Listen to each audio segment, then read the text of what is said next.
This EasyLoader multi-carrier training video is going to cover the status flow of leg and master loads as well as the invoice audit page. The big thing to note here is that for multi-carrier loads, all legs and the master page will be forced through invoice audit. All right, let's go ahead and start off with our status flow. The parent load will first start available. As soon as one carrier is assigned to any of the legs, the parent load is going to go ahead and move to assigned. As soon as one of the legs moves to en route, the parent load will move to en route as well.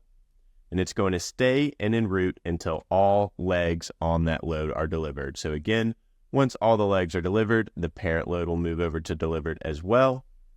And it's going to stay in delivered until both the legs have gone through the audit. So once a leg gets delivered out, it'll move into the audit page. Once it's approved through the audit page, it's going to move to the new status of leg approved.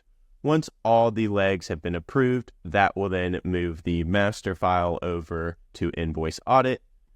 Once it's reviewed from invoice audit, it will move to received and invoiced, just like a normal load does. And it will sit in invoice status until payments are applied.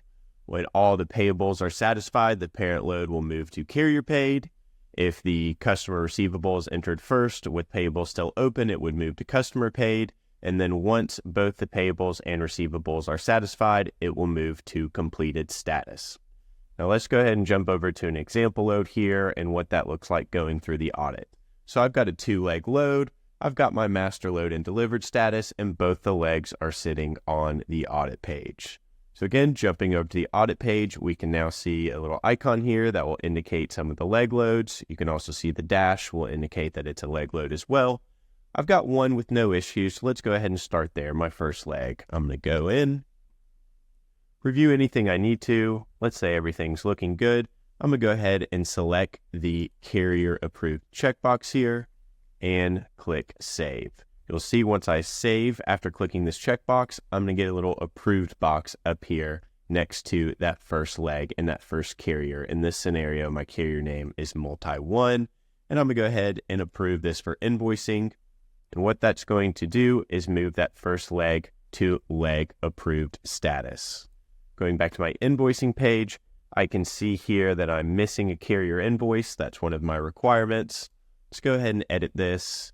And I can see I have a vendor on this load as well. I'm actually going to go ahead and start by reviewing this vendor now. Clicking the edit icon over here, you'll see I'm now viewing the vendor card. Let's say I go and view this vendor invoice and the rate is actually updated to $75. So I'm going to save that. Let's go ahead and approve the vendor as well so I can get my approved checkbox up here next to the vendor name. Switching back over here to my carrier in this scenario named multi-2. Let's say everything's looking good. I'm going to go ahead and approve for invoicing, and I need to go ahead and upload my carrier invoice to satisfy that requirement here, which I'll go ahead and do, save, and approve for invoicing.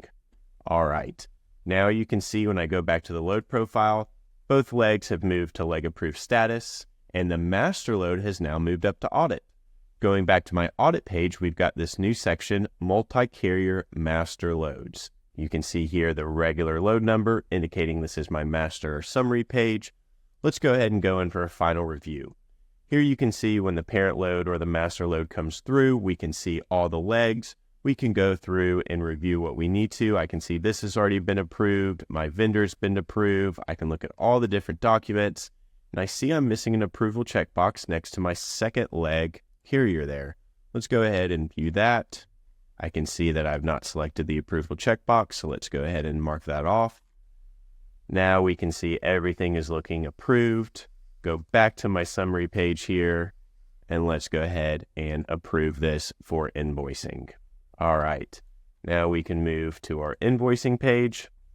In here, you will see the master load moves over, and you can proceed with invoicing as previous.